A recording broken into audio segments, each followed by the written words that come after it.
आज Doubtnut app download करें। Doubtnut पर अपने सभी गणित, रसायन विज्ञान, भौतिक विज्ञान और जीव विज्ञान के डाउट्स का करो सफाया। बस प्रश्न की फोटो खींचो, एक ही प्रश्न को क्रॉप करो और तुरंत वीडियो सोल्यूशन पाओ। अभी डाउनलोड करें। हेलो फ्रेंड्स, प्रश्न है परिवार नियोजन से आप क्या समझते हैं? परिवार नियोजन की विभिन्न विधियों का वर्णन कीजिए। आइए इस प्रश्न का उत्तर देखते हैं। तो क्या होता है कि हम सभी जानते हैं क्या है कि जो सीमित परिवार रहता है, जो सीमित परिवार रहता है, वह परिवार क्या होता है? वह परिवार ही स्वस्थ साथ ही साथ सुखी परिवार रहता है। क्या होता है? स्वस्थ अर्थात सुखी परिवार रहता है।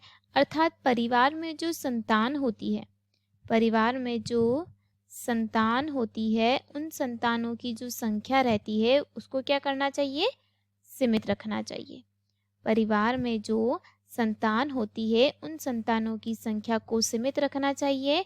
अर्थात संतानों की संख्या सीमित रखने के लिए जिस योजना की आवश्यकता होती है, यानी कि जो योजना करी जाती है, उसे क्या कहा जाता है? उसको कहते हैं परिवार नियोजन योजना, यानी कि फैमिली प्लानिंग। क्या कहा जाता है? परिवार नियोजन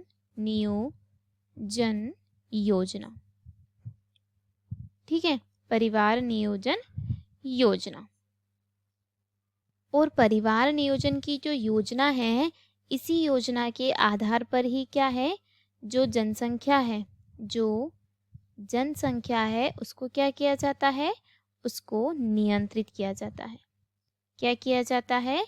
जो जनसंख्या रहती है उसका नियंत्रण इसी योजना से ही क्या है?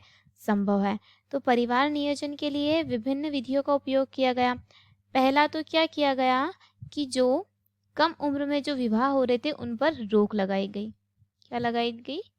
कम उम्र में विवाह पर रोक लगाई गई। ठीक है। तथा परिवार नियोजन कार्यक्रम, यानी कि कम बच्चे या सिर्फ एक या दो बच्चों की योजना बनाई गई। ठीक है। साथ ही साथ जो परिवार नियोजन की दो सरल विधियां हैं, पहली क्या है? जन्म अंतराल की विधियां, यानी कि अस्थायी विधि। क्या होती है? अस्थायी विधि। तथा दूसरी होती है स्थायी विधि। क्या होती है? स्थायी विधि। यह क्या होती है?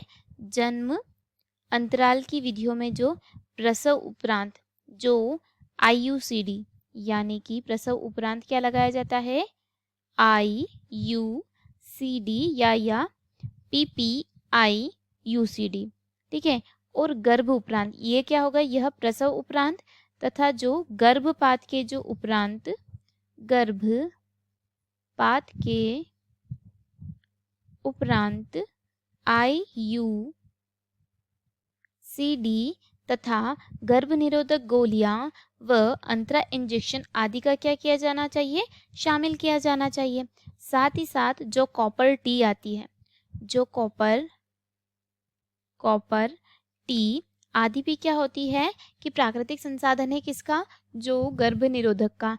अगर गर्भ निरोधक की गोलियां तथा इनका प्रयोग किया जाना चाहिए, जिससे क्या होगा कि जो 18 वर्ष से कम जिन लड़कियों की शादी हो जाती है, तो प्रसव के दौरान जो मरने की संभावना रहती है उनका, क्योंकि उनका जो शरीर रहता है वो पूरी तरह से विकसित नहीं होता है। इसीलिए क्या होना चाहिए कि उनकी क्या कर देनी चाहिए? पहले तो आयु बढ़ा देनी चाहिए। फिर क्या होनी चाहिए कि जो गर्भावस्था होती है, यानी कि जो गर्भावस्था होती है उसमें क्या होना चाहिए कि प्रसव के बाद IUCD, गर्भपात उपरांत IUCD तथा कॉपर टी, इन सभी का क्या करना चाहिए? उपयोग करना चाहिए। तथा आधे जो बच्चे रहते हैं उसमें दो बच्चों में कम से कम 3 वर्ष का गैप रखना चाहिए, यानी कि अंतराल रखना चाहिए। ठीक है। साथ ही साथ गर्भ निरोधक इंजेक्शन, अंतरा, माला डी, कॉन्डम, कॉपर टी आदि के बारे में क्या करनी चाहिए? जानकारी देनी चाहिए तथा उनको यूज़ करना चाहिए, जिसके कारण क्या होगा कि जो जनसंख्या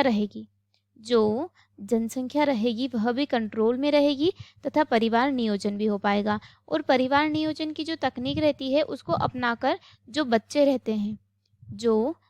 रहते हैं उनका भरण पोषण आसानी से हो सकता है।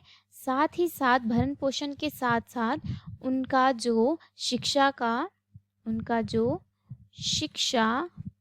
का जो दायित्व रहता है जो हर माता पिता का, वह भी क्या हो जाता है, पूरा हो जाता है। और इससे क्या हो जाती है, बेरोजगारी तथा जनसंख्या नियंत्रण हो जाती है, गरीबी नियंत्रित हो जाती है। तो यह सब परिवार नियोजन की जो विधियाँ रहती है उसके कारण हो जाती है। धन्यवाद दोस्तों। आशा करती हूँ कि आपको इस प्रश्न का उत्तर समझ आया होगा। इस वीडियो को देखने के लिए धन्यवाद। कक्षा 6 से 12वीं से लेकर नीट, IIT, JEE वो एडवांस के लेवल तक 1 करोड़ से ज्यादा छात्रों का भरोसा। आज ही डाउनलोड करें डाउटनेट ऐप या व्हाट्सएप करें अपने सारे डाउट्स 8400 400 400 पर।